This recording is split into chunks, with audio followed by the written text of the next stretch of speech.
قرآن ہے میرا رہنما، قرآن شفا ہے، نور ہے قرآن، جلا دل کی میرا قرآن، رضا رب کی میرا قرآن، قرآن قرآن۔ الحمدللہ رب العالمین والصلاة والسلام علی سید المرسلین، اما بعد فاعوذ باللہ من الشیطان الرجیم، بسم اللہ الرحمن الرحیم۔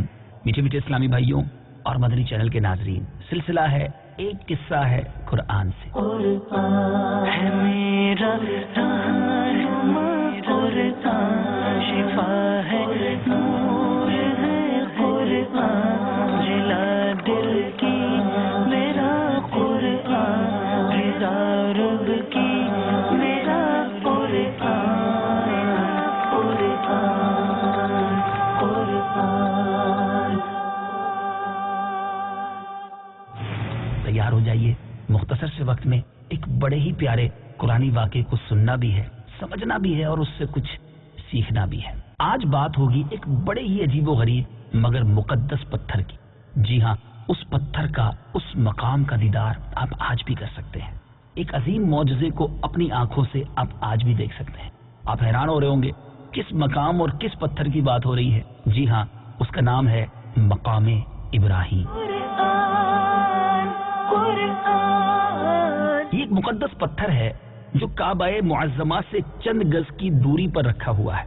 یہ وہی پتھر ہے کہ جب حضرت ابراہیم علیہ السلام مکہ مکرمہ میں کعبہ مشرفہ کی تعمیر فرما رہے تھے، تو جب دیواریں سر سے اونچی ہو گئی تو اسی پتھر پر کھڑے ہو کر آپ نے کعبہ معظمہ کی دیواروں کو مکمل فرمایا۔ یہ آپ کا معجزہ تھا کہ یہ پتھر موم کی طرح نرم ہو گیا اور آپ کے دونوں مقدس قدموں کا اس پتھر پر بہت گہرا نشان پڑ گیا۔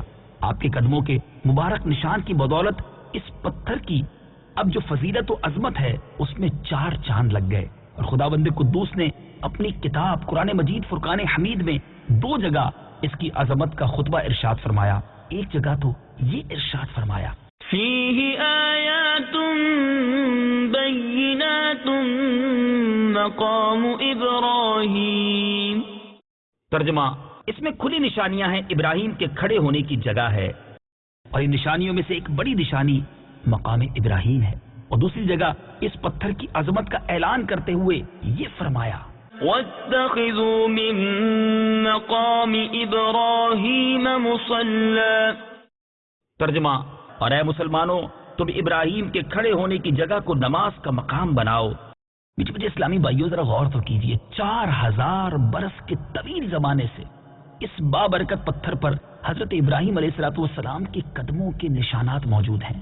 اس طویل مدت سے یہ پتھر کھلے آسمان کے نیچے زمین پر رکھا ہوا ہے۔ اس پر 4000 برساتیں گزر گئیں، ہزاروں آندھیوں کے جھونکے اس سے ٹکرائے، بارہا حرم کعبہ میں پہاڑی نالوں سے برسات میں سیلاب آیا، اور یہ مقدس پتھر سیلاب کے تیز دھاروں میں ڈوبا رہا۔ کروڑوں انسانوں نے اس پر ہاتھ پھیرا، مگر اس کے باوجود آج تک حضرت خلیل علیہ السلام کے جلیل القدر قدموں کے نشان اس پتھر پر باقی ہیں، جو بلا شبہ حضرت ابراہیم علیہ السلام کا ایک بہت ہی بڑا اور نہایت ہی عظیم معجزہ ہے۔ اور یقیناً یہ پتھر خداوند قدوس کی آیات بینات اور کھلی ہوئی روشن نشانیوں میں سے ایک بہت بڑا نشان ہے۔ خداوند قدوس نے تمام مسلمانوں کو یہ حکم دیا کہ تم لوگ میرے مقدس گھر خانہ کعبہ کے طواف کے بعد اسی پتھر کے پاس 2 رکعت نماز ادا کرو۔ تم لوگ نماز تو میرے لیے پڑھو اور سجدہ میرا ادا کرو، لیکن مجھے یہ محبوب ہے کہ سجدوں کے وقت تمہاری پیشانیاں اس مقدس پتھر کے پاس زمین پر لگیں جس پتھر پر میرے خلیل جلیل حضرت ابراہیم علیہ السلام کے قدموں کا نشان بنا ہوا ہے۔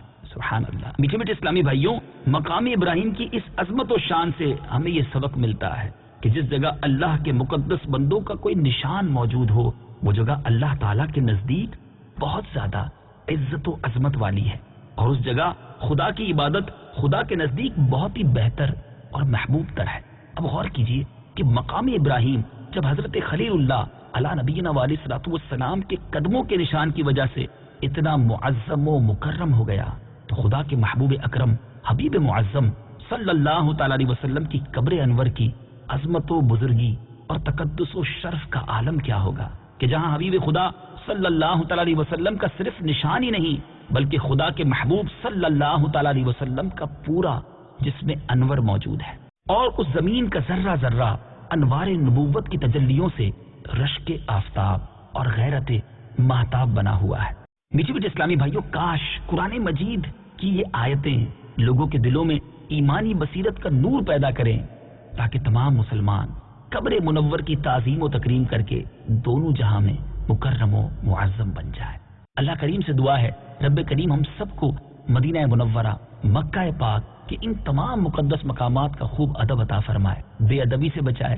انشاءاللہ عز و جل اگلے سلسلے میں ایک اور قرآنی قصہ لے کر حاضر ہوں گے۔ اللہ تبارک و تعالی ہم سب کو فیضان قرآن خوب نصیب فرمائے۔ مدنی چینل دیکھتے رہیے، رب کریم سے دعا کرتے ہیں رب کریم ہمیں قرآن پاک سے سچی محبت عطا فرمائے۔